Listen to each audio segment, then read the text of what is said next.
안녕하세요. 지금부터 발표 시작하겠습니다. 목차입니다. 오늘은 머신러닝의 기초부터 선형회귀 그리고 퍼셉트론에 대해 순서대로 설명드리겠습니다.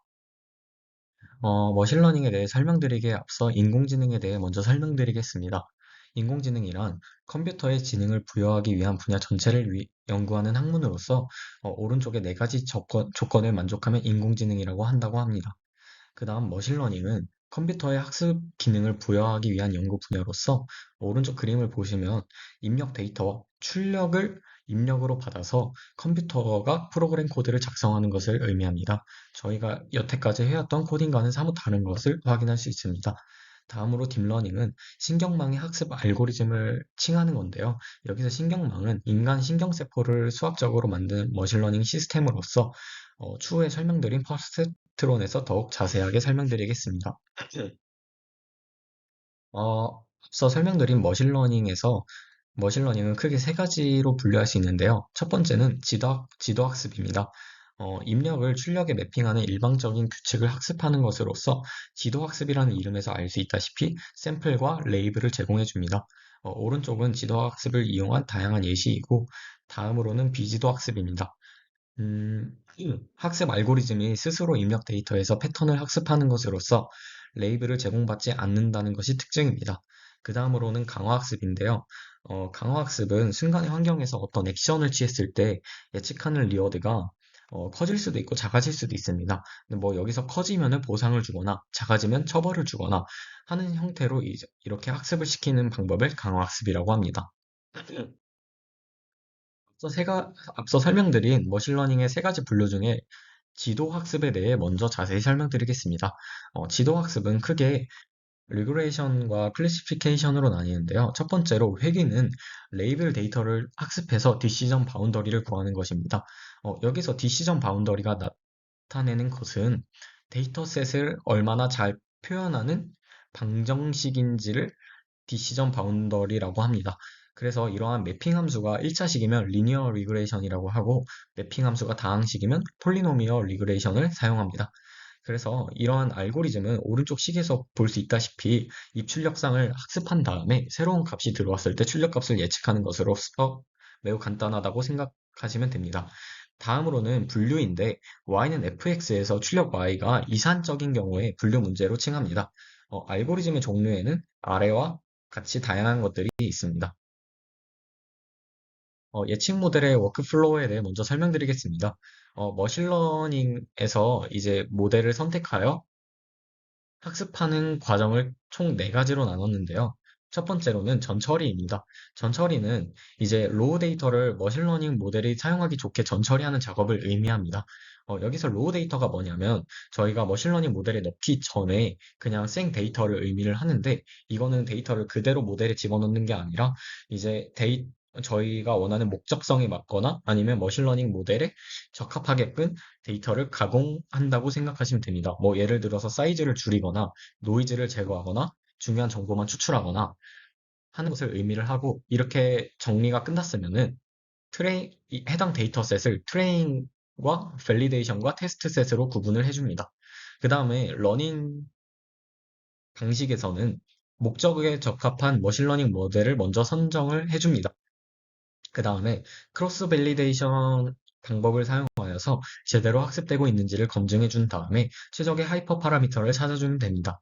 다음으로는 이밸류에이션인데요. 학습이 잘 되었는지 확인하기 위해서 평가 지표를 적절하게 설계해 주면 되는데 뭐 저희가 원하는 목적성이나 지표에 맞게끔 평가 지표를 설정해 주면 됩니다. 다음으로는 예측인데 언씬 데이터의 검증함으로써 모델의 제너럴라이제이션을 확인합니다. 이게 의미하는 게 뭐냐면 언씬 데이터는 아까 트레이닝과 밸리데이션 테스트로 나눈다고 했는데 여기서 트레인은 저희가 학습을 할 때 사용하는 데이터고 테스트는 진짜 말 그대로 학습이 끝나고 테스트를 하기 위해 사용하는 데이터입니다. 이는 학습할 때 보지 못했던 데이터이므로 언씬 데이터라고도 부르는데 이 데이터를 직접 적용시켜 봄으로써 이제 결과값을 통해서 모델의 제너럴라이제이션을 확인할 수 있는 거죠. 이 모델이 오버피팅이나 언더피팅이 일어났다면은 다시 또 이제 적절하게 조절을 해서 설계를 해야 합니다. 다음으로는 머신러닝 알고리즘의 성능 평가에 대해 설명드릴 건데, 혼동행렬에 대해 먼저 설명드리겠습니다. 왼쪽에 보이는 그림이 혼동행렬을 나타내는 그림인데 여기서 두 가지만 예시로 들어서 설명드리겠습니다. 첫 번째는 true negative입니다. 이게 의미하는 게 뭐냐면 저희가 예측을 네거티브로 했는데 실제로도 네거티브라서 예측값과 액추얼 값이 맞으면 true negative를 의미를 하고 밑에 있는 false negative는 예측을 네거티브로 했는데 실제로는 포지티브 값이라서 틀렸기 때문에 false negative라고 칭합니다. 그래서 이러한 네 가지 지표들을 가지고 다음과 같이 뭐 정밀도, 재현률, F1 스코어, 아큘레이시 등 다양하게 사용할 수 있습니다. 해당 지표들을 통해서 이제 머신러닝 알고리즘의 성능을 평가할 수 있는데, 필기체 인식 분류 모델의 혼동 행렬과 이러한 지표들을 뽑아낸 것을 가져왔습니다.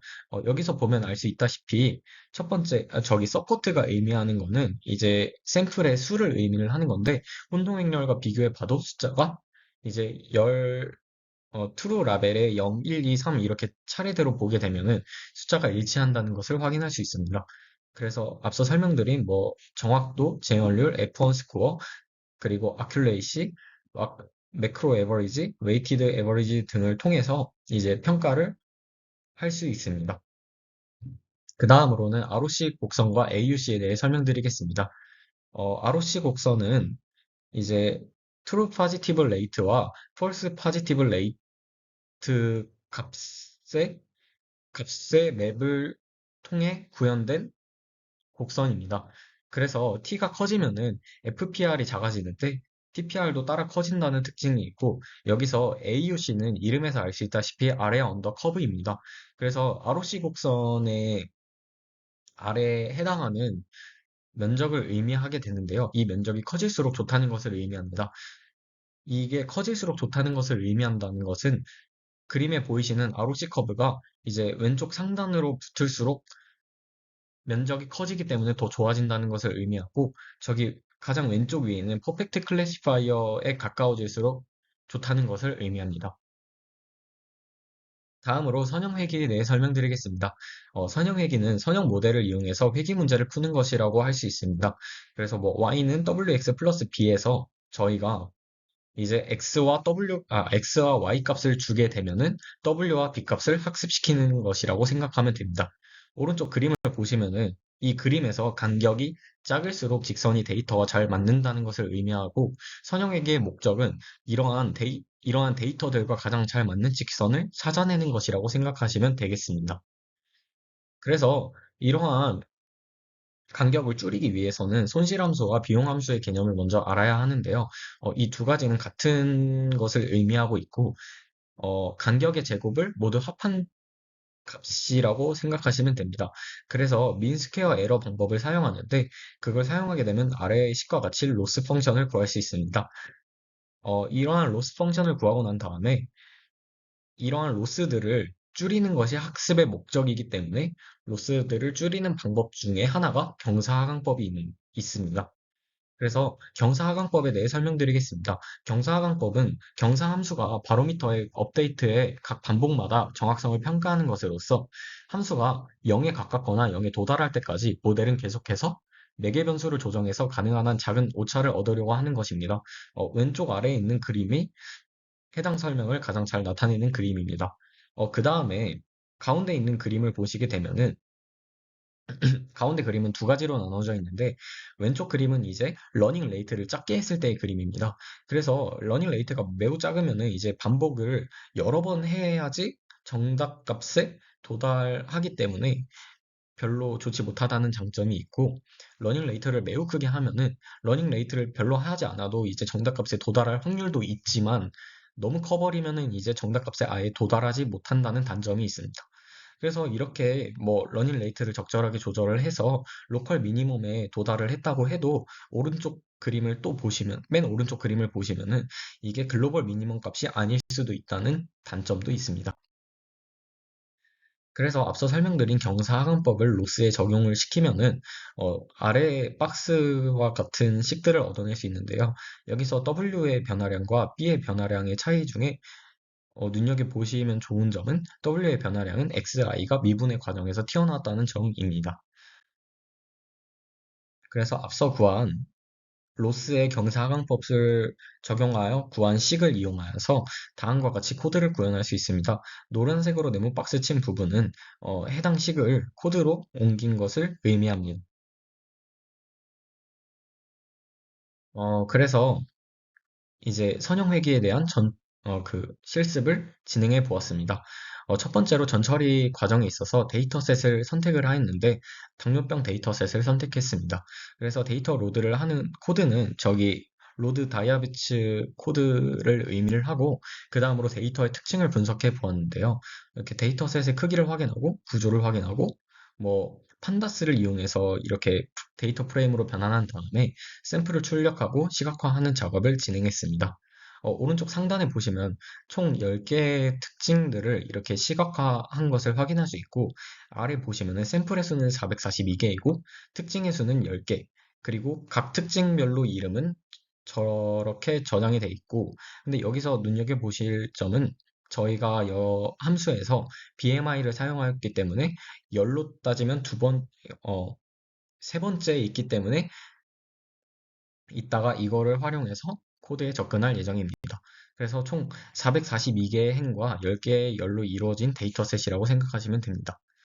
그래서 데이터 전처리를 해줄 예정인데 불러온 데이터를 이렇게 X와 Y로 나눠준 다음에 BMI 특징을 추출하기 위해서 아까 세 번째 있었다고 했기 때문에 해당 열에 맞게끔 2차원 배열로 만들어 준 다음에 이제 트레이닝과 테스트 셋으로 구분을 해줍니다.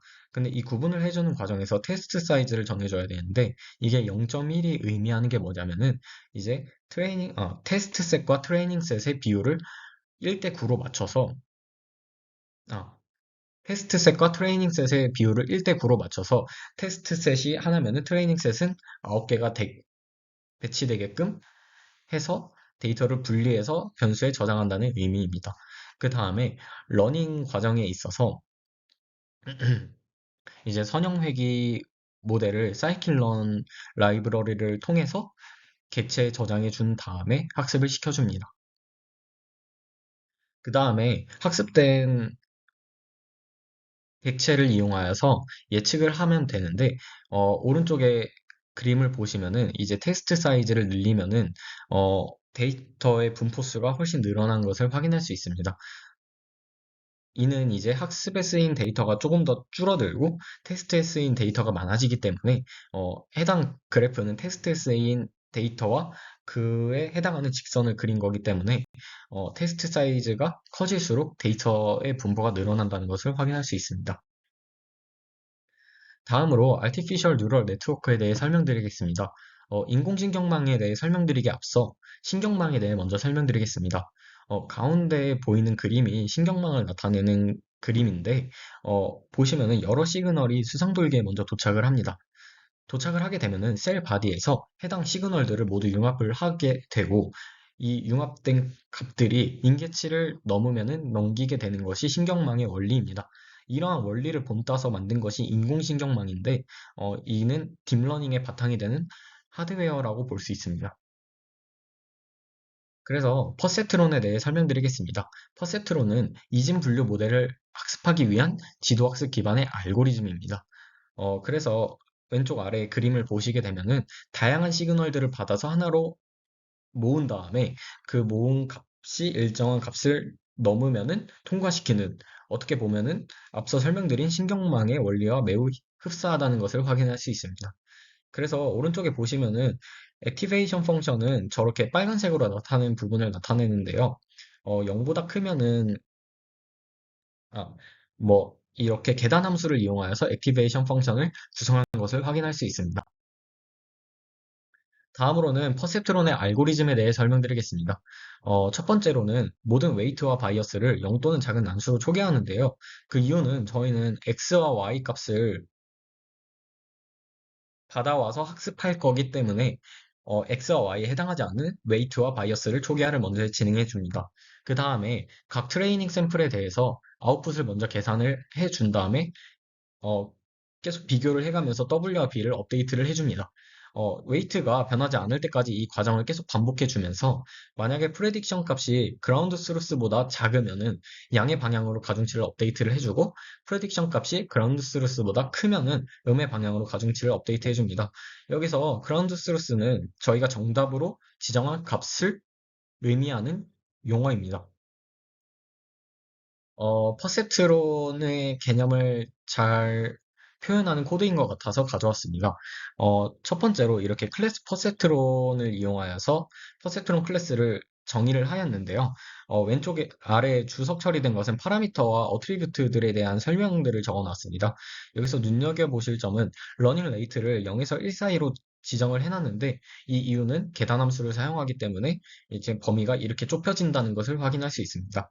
그리고 밑에 생성자 함수를 보시게 되면은 뭐 셀프와 에타, 애니터, 그리고 랜덤 스테이트 등이 있습니다. 여기서 각각이 의미하는 것은 셀프는 이제 저희가 퍼셉트론을 통하여 만든 객체를 의미를 하고 퍼셉트론 클래스를 통해서 만든 객체를 의미를 하고 에타는 러닝 레이트, 즉 앞서 설명드린 것처럼 저희가 각 반복마다 어느 정도의 크기로 학습을 진행시킬 것인지를 알려주는 하이퍼 파라미터를 의미합니다. n이터는 이터레이션, 즉 반복을 몇 번 할지를 정해주는 것이고 저희는 50번 반복하기 위해서 저렇게 적어놨습니다. 랜덤 스테이트는 이제 해당 컴퓨터에서 만약에 이 코드를 돌렸을 때 랜덤으로 값이 나오는데 이걸 1로 설정을 해놓으면 랜덤으로 값이 나온 그 값들이 다른 컴퓨터에서 1로 돌려도 값들이 같게 나오게끔 설정해 놓기 위해 랜덤 스테이트를 적어놨습니다. 그 다음에 초기화를 진행해주면 되고, 학습 함수를 보시게 되면은 밑에는 이제 x와 y와 셀프에 대한 설명들을 적어 놓았고, arcan을, numpy의 랜덤 제너레이터를 활용하여서 이렇게 정규 분포에 해당하는 것을 이렇게 가중치도 초기화하는 것을 확인할 수 있습니다. 그 다음에 self.errors를 이제 완전 초기화 해놨는데, 이는 추후에 그래프를 설명드리면서 다시 한번 말씀드리겠습니다. 그래서 이터레이션의 수만큼 반복을 돌면서 아래 보이시면 업데이트는 해당 식을 이렇게 옮겨 놓은 것으로서 여기서 W0 플러스는 업데이트라고 써놓은 이유가 퍼셉트론에서 W0이 의미하는 것이 바이어스고 1부터 이제 마지막까지 의미하는 것이 가중치이기 때문에 이제 바이어스에 맞게 가중치에 맞게끔 식을 구현한 것을 확인할 수 있습니다. 그 다음 밑에 에럴스 코드가 의미하는 것이 뭐냐면은 이제 업데이트가 만약에 성공적으로 이루어졌다면 업데이트가 이루어졌다는 것은 0이 아니라는 것을 의미를 하고 이는 true 값을 반환받는다는 것을 의미합니다. true를 인티저로 강제 형변환하면은 1의 값을 errors에 저장을 하게 되고 이러한 값들을 이제 self.errors에다가 각각 리스트로 저장을 해 놓습니다. 이는 추후에 이제 각 반복마다 업데이트가 얼마나 일어났는지를 확인하기 위해 적용시킨 코드입니다. 그 다음에 네트 인풋을 통해서 해당하는 식을 이렇게 구현을 해놨고 프레딕트 함수를 통해서 만약에 계단 함수를 구현하였습니다. 그래서 0보다 크거나 같으면 1이고 그렇지 않다면 마이너스 1을 반환받게끔 하였습니다. 1이랑 마이너스 1을 반환받는 이유는 결국 이 퍼셉트론의 목적은 이진 분류기 때문에 이렇게 1과 마이너스 1로 분류하기 위해서 그냥 숫자를 저렇게 적어놨습니다. 다음으로는 전처리입니다. 판다스 라이브러리를 이용해서 저런 식으로도 데이터셋을 불러올 수 있는 것이 신기해서 가져왔습니다. 이제 컴마 세퍼레이티드 밸류스 즉 CSV 파일을 가져오는 코드인데요. 오른쪽에 보시면은 이렇게 세트 오사로 해당 데이터셋은 총 3개의 클래스로 저장이 되어 있으면서 피처는 총 4개로 구성이 되어 있습니다. 그래서 y는 데이터 프레임.점 인티저 로케이션을 먼저 보시게 되면은 0부터 100까지 피처를 4개를 가져오겠다라고 했는데 CSV 해당 데이터셋의 특성상 0에서 49까지는 세트호사 데이터가 저장되어 있고 50부터 99까지는 버지 컬러가 저장되어 있습니다. 그래서 0에서 99까지를 가져온다는 것은 두 개의 클래스를 가져온다는 것을 의미를 하며 이제 두 개의 클래스를 가져와서 이제 iris.set호사 해당하는 것은 마이너스 1이고, 그렇지 않은 벌지 컬러에 해당하는 것은 1로 저장하는 코드입니다. 그 다음에 이제 대문자 X에다가 저장하는 값은 이제 첫 번째와 세 번째 피처만 이렇게 뽑아내가지고 값을 저장하는 것을 의미를 하고, 그거를 오른쪽에다가 플러팅 시키면은 다음 그림처럼 보이게 됩니다. 세 번째로는 러닝입니다. 이제 학습을 진행할 건데, 아까 구현한 퍼셉트론 클래스를 이용해서 러닝 레이트와 이터레이션을 적절하게 조절을 함으로써 ppn 객체에다 저장을 해주고, 그 다음에 학습을 진행합니다. 학습을 진행한 다음에 아까 저희가 저장한 ppn.errors 그 변수를 통해서 이제 다음과 같이 각 반복에 따른 업데이트 변화량을 알 수 있습니다. 해당 그래프를 보시면은 이 데이터 셋에서는 5번의 반복만 해도 충분했다는 것을 알 수 있습니다. 그 다음으로는 시각화인데요. 다음과 같은 코드를 사용해서 시각화 함수를 정의하였고, 시각화를 진행하면 오른쪽과 같이 디시전 바운더리가 잘 나타난다는 것을 확인할 수 있습니다. 그래서 이 퍼셉트론에 대해 설명을 해드렸는데, 퍼셉트론의 문제점에 대해 설명드리겠습니다. 퍼셉트론은 비선형 문제가 해결이 불가능하기 때문에 큰 단점이 있는데요. 여기서 비선형 문제는 뭐 XOR 문제 같은 선형적으로 분리되지 않는 데이터들을 의미를 합니다.